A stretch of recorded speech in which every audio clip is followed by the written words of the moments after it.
이번 시간에는 입지의 벽에 관해서 소개를 해드리겠습니다. 입지의 벽요. 예. 입지의 벽. 어떤 것을 의미하죠? 자, 입지의 벽은 크게 두 가지로 나누어 생각해 볼 수가 있습니다. 첫 번째로 내 상점을 말합니다. 말 그대로 남의 자리가 아니라 내 자리에서 장사를 해야 한다는 겁니다. 두 번째는 브랜드 확립입니다. 내 상표를 걸고 장사를 해야 한다는 것이죠. 그럼 입지의 벽이 경영의 벽에 속하기는 하지만 따로 생각해야 할 만큼 또 중요하다는 얘기일 텐데 그 이유는 뭘까요? 자, 입지의 벽이 중요한 이유는요. 아무리 장사가 잘 돼도 입지가 흔들려 버리면 순식간에 폐업을 당할 수 있기 때문입니다. 먼 예를 들지 않더라도 저희 서점만 하더라도 지금의 자리에 오기까지 25년 동안 거의 10번이 넘게 이사를 했습니다. 자리를 잡아서 장사를 할 만하면 건물주가 재계약을 해주지 않아서 다른 곳으로 이사를 가야만 했습니다. 그리고 우리가 나온 자리 대부분의 서점이 생겼다가 없어지기를 반복하더군요.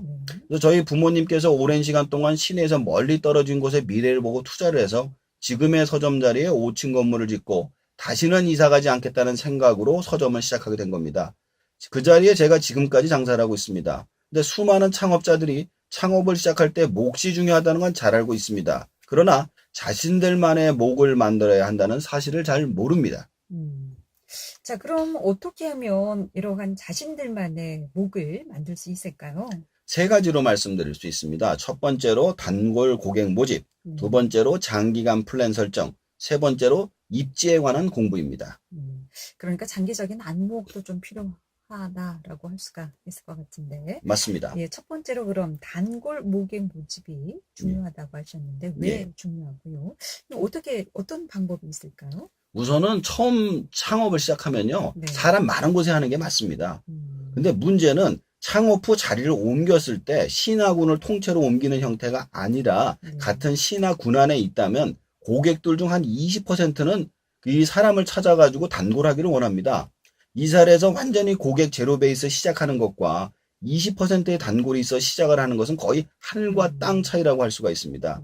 초기에 자리를 잡기 위해서 엄청난 광고 투자를 통해서 기초 고객을 만들어야만 하는데 이건 거의 도박과도 같은 일이기 때문이죠.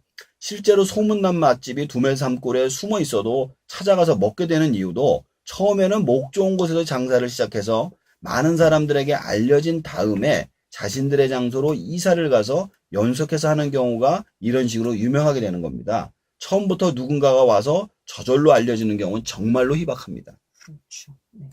자, 두 번째로는 자신의 입지를 가지기 위한 장기간의 작은 플랜을 설정해야 한다고 하셨는데, 자, 그럼 장기간의 작은 플랜은 어떻게 해야 될까요? 자, 본인 입지를 가지기 위해서는 얼마를 적금을 들여야 하며 입지 선택을 어떻게 할 것인지, 어떤 곳에서 어떤 식으로 고객을 모시고 갈 것인지에 대해서 장기적인 플랜이 있어야만 합니다. 물론 처음부터 이런 생각하시고 창업하시는 분들 거의 없습니다. 대부분 장사가 잘 돼서 건물주에게 재계약을 못하고 나선 일을 갈면서 돈을 모아서 일을 이루게 되는 경우가 많습니다. 이러한 입지의 벽을 넘어서기 위해서는 우선적으로 적금이나 자금 관리에 대한 장기적인 관점의 자금을 모아서 자신의 자리를 만드는 형태로 가야 된다는 것입니다. 네, 장사가 잘 됐을 때 예. 장기적인 플랜, 그러니까 미리미리 좀 저금해 둬야 된다라는 말씀이시죠? 예, 그렇습니다. 자, 세 번째는 입지에 관해서 공부를 하라고 하셨는데, 그럼 어떤 공부를 해야 할까요? 자, 우선 자신의 사업이 어떤 방식으로 어떻게 발전할 것인지, 그리고 시장의 흐름은 어떤 방식으로 변해가고 있는지 공부를 하셔야 합니다. 예전에는 부동산 관련 업종분들과 많은 대화를 나누면서 공부를 했던 것이 대체적인 사례였으나 지금은 소상공인이나 입지 정보 관련 수많은 정보를 볼 수 있는 자료들이 많이 있기 때문에 누구나 자신의 입지에 대해서 공부할 수 있는 기회가 열려 있습니다. 그래서 자신의 입지를 오랜 시간 동안 조금씩 싼 곳으로 이사를 가면서 자신들이 고객이 원하는 장소에 자신들이 자리를 만드는 방식으로 하는 두 가지 방법이 있기 때문에 잘 판단해서 입지를 만들어 가시기를 추천해 드립니다. 자, 두 번째 브랜드 확립의 경우는 왜 필요한 걸까요? 자, 이제 자신만의 이름을 걸고 사업이나 장사를 할 때 진정한 독립이 가능해지기 때문입니다. 예를 들어 프랜차이즈만으로 시작을 해서 손님을 많이 모으게 되었을 때 프랜차이즈와 계약이 해지가 되어 이름을 바꿔야 할 때가 있어요. 이때 굉장히 타격이 큽니다.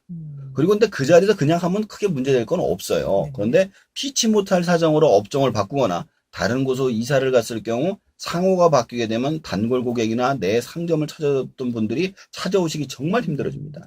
따라 상호를 잘 만들어서 손님들에게 오랫동안 어필을 하는 것이 굉장히 중요합니다. 그럼 어떻게 이 브랜드를 좀 확립하는 것이 좋을까요?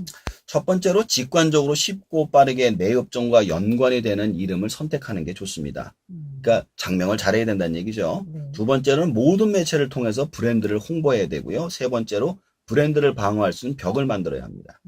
자, 그렇다면 이 브랜드 이름이 중요한 건 알겠는데 어떻게 짓는 것이 중요할까요?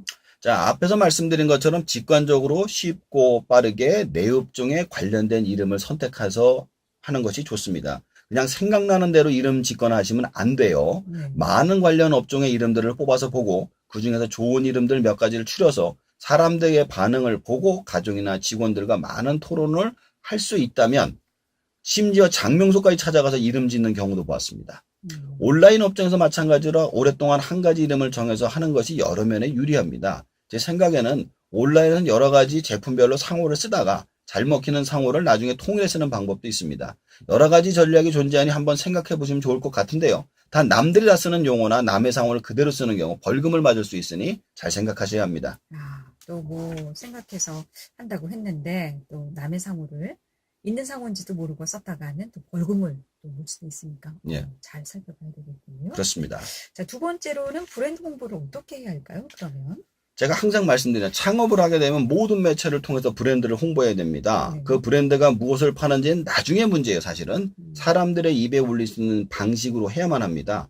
저희 서점의 경우 TV, 라디오, 신문 광고 등을 하다가 나중에 라디오와 TV에서 책 소개라는 방식으로 진출을 하면서 브랜드를 확립하는 게 많은 도움이 됐습니다.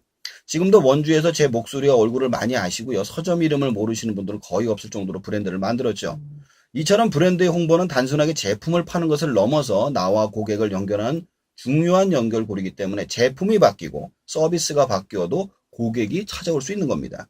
따라서 이런 연결고리를 강화하기 위해서는 홍보를 법과 윤리에 어긋나지 않는 한 수단과 방법을 가지지 말고 최선을 다해서 합니다. 저는 혈연지연 학연을 일단 동원을 해서 온갖 매체를 통해 가지고 했었습니다. 그렇군요. 예. 또 이 상호라는 것이 브랜드라는 것이 한 번 들으면 잊혀지지 않는 그런 것도 좀 중요할 것 같아요. 맞습니다.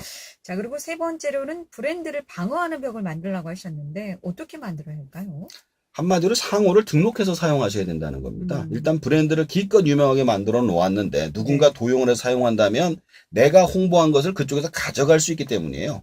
이런 현상은 유명 맛집에서 많이 볼 수 있는데요. 원조, 진짜 원조, 대를 이어하는 원조집 등 수식어를 넣어서 남의 브랜드를 도용하는 사례가 많기 때문입니다.